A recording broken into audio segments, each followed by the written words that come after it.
Chair recognizes Mr. Burchett from Tennessee.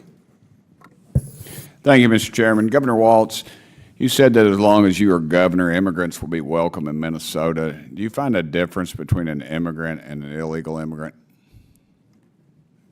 A difference, their status? Is there a difference? Legal status or otherwise? Well, the legal status is different, but in Minnesota, we have a long tradition of welcoming. Okay. ICE in St. Paul arrested a criminal illegal alien who had been convicted for possession of child pornography on a work computer. Do you still stand by your statement that ICE agents are the modern-day Gestapo?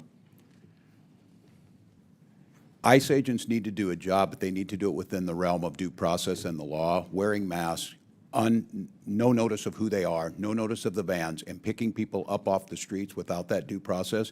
I stand that that is wrong and a road towards authoritarianism. I certainly stand by that. You know, I have one rule.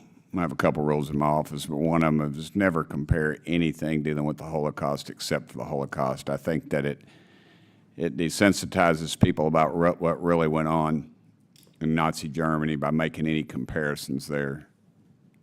Does Minnesota receive federal tax dollars for any programs that assist illegal immigrants?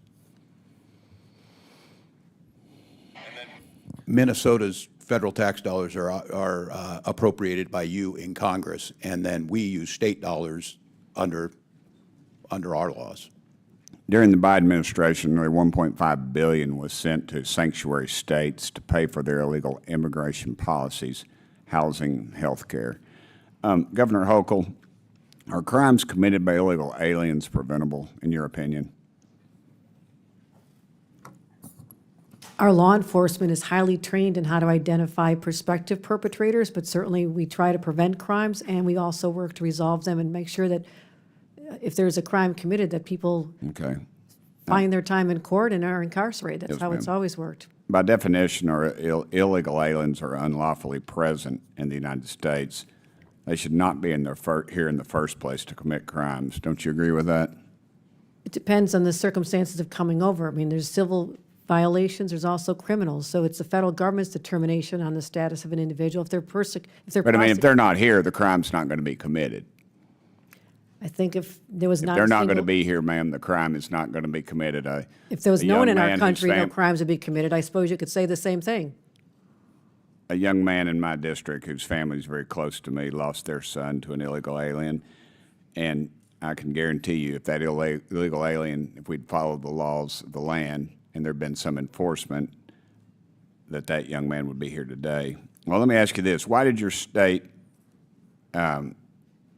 issue say that you are welcome with open arms in reference to illegal aliens? That was a direct quote attributed to you, ma'am. It's a 400-year history we have in the state of New York of welcoming all. I don't know why we would change that now. Okay, Governor Pritzker, you mentioned in your opening statement that criminals have no place in our country, but Cook County released numerous criminal migrants last year, including one that was charged with raping a minor. Why would you release a criminal rapist back into your community? Thank you, Congressman. First of all, we don't need to release somebody if ICE or another law enforcement authority shows up with a judicial warrant. Then that's just the fact. And if somebody gets released, it's usually because they've had due process and determined not to be eligible to be held. That's okay. But do you know what happened after that individual was released? I don't. But again, a judicial warrant, if appropriate. I'll tell you, 17 days later, he was charged with a homicide.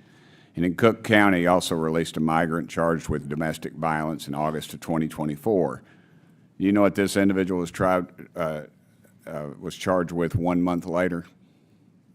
No, sir, I'm not sure what. Aggravated criminal sexual assault and abuse of minor. And as governor, have you done anything to ensure local and county governments aren't releasing illegal immigrants charged with sexual or violent crimes? As a matter of fact, first of all, we chase down criminals every single day. We put them in jail. We try them, put them through due process. They get convicted. They get put into our correction system. We do that every single day. You're implying that we're not We are. In fact, our law enforcement are some of the best in the country. They do their job. Well, if these laws were enforced, then I would assume these people wouldn't be back out on the streets so freely. How many programs does Illinois have that explicitly supports illegal immigrants?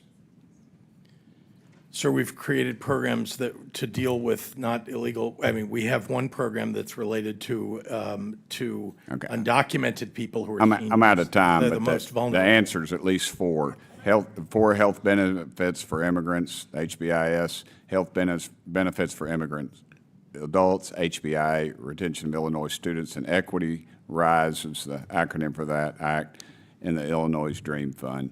And I'm sorry I'm out of time, Mr. Chairman. I yield back.